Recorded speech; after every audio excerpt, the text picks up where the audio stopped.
lorsqu'on veut convertir des unités de poids. Il nous faut employer le même outil qu'on emploie d'habitude, c'est-à-dire notre tableau, que j'appelle le tableau MCDU. Il faut qu'on transforme nos unités ici en unités de poids. On va mettre les grammes au centre et du coup, les décimètres deviennent des décis. Grammes, centigrammes, milligrammes, qu'on emploie moins en primaire, mais quand même.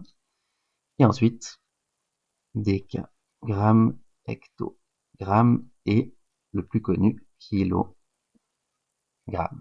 On pourrait continuer le tableau plus loin avec par exemple deux unités assez connues.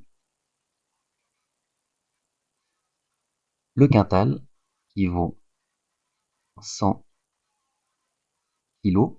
Donc la colonne du quintal serait deux colonnes plus loin, plus à gauche que celle des kilogrammes. Et on a très connu aussi la tonne, une tonne qui vaut 1000 kilos.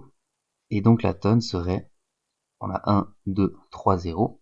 Donc la tonne serait 1, 2, 3 colonnes à gauche des kilos. Autrement, une fois qu'on a ça, pour la conversion, c'est exactement la même chose que pour des mesures de longueur. 1 kg, on met notre 1 ici. On ne déplace jamais le nombre, donc le 1 reste là. On veut en grammes qui sont ici. On place la virgule à la fin de l'unité choisie. On complète avec nos zéros. On pourrait dire 1000,0, mais c'est pas très utile. On va dire simplement 1000 grammes.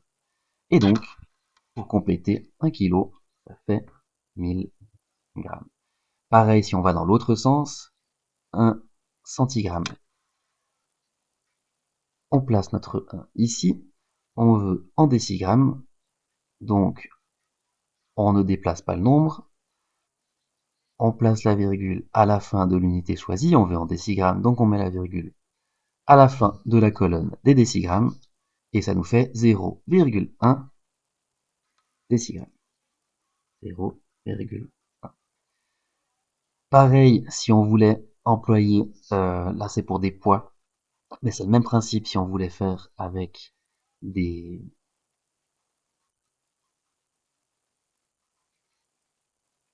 contenants, c'est pas le bon terme, on va dire plutôt avec des litres.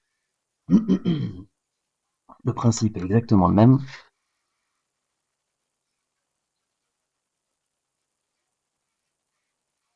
On va aller plus vite comme ceci. On place nos litres. Le reste, c'est exactement la même chose.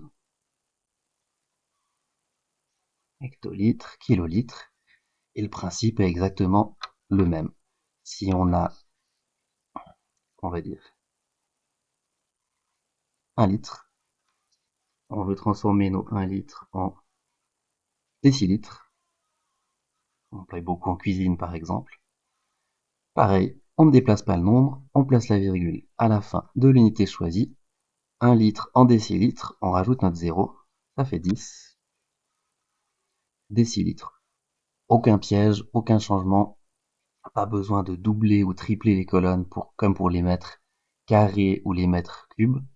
C'est exactement la même chose que pour les mesures de longueur.